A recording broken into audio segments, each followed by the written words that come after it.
pozdrav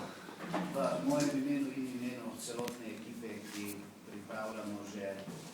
res, tako rečemo, tradicionalno prireditev v Ljubljani z imenom Ljubljanska vinska pot, ki, kot veste, v zadnjih letih ima dve izvedbi, eno poletno in pa to jesensko predmartinovo, in ravno zaradi tega smo letos tudi v podnaslovu preimenovali v predmartinovo Ljubljano. Nekako bi bilo boljše, če bi to bilo samo Martinova Ljubljana, pa vendar teden prej nam narekuje, da to naredimo in da tudi skozi to ime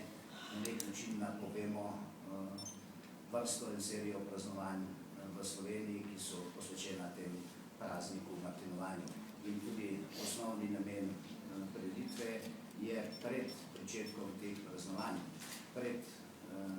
aktivnostmi vinarjev v svojih leteh, ker naj bi vino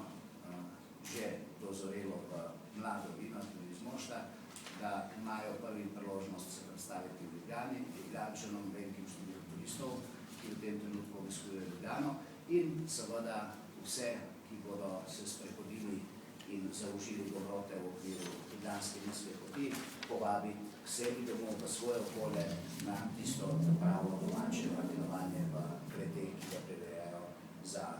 po tradiciji za tiste, ki so se udeležili trgatve, za prijatelje in za povabljence, ki v tem vikendu uživajo posebej v mladih vinih in martinovih jedeh, ki jih je v Sloveniji v tradiciji kar dovolj. Za uvod nekaj teh osnovnih številčnih podatkov, ki so vedno zanimive. Letošnja prireditev nas je obdarila, seveda zahvaljujoč nastopajočim z do zdaj največjim številom predstavljenih vinarjev in kulinarikov. Iz seznamov in materialov boste videli sicer število stojnic, ki je letos čez 110, pa to ni pravo število, kajti velika skupina nastopajočih je združila moči in se predstavlja na skupnih stojnicah, kajti letošnja posebnost je to, da se v okviru Ljubljanske vinske poti predstavljajo predvsem projekti v posameznih vinorodnih deželah v okoliših, kjer skupaj z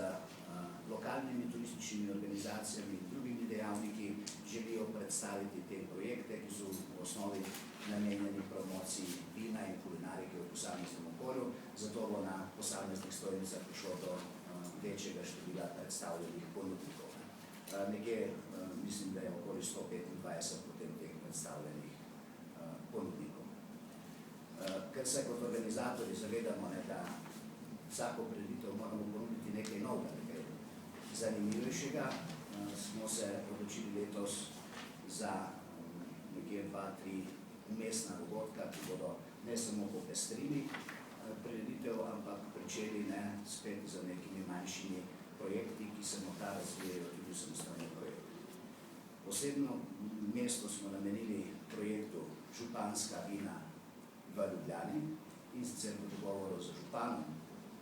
in Turizmom Ljubljana smo se odločili, da letos privabimo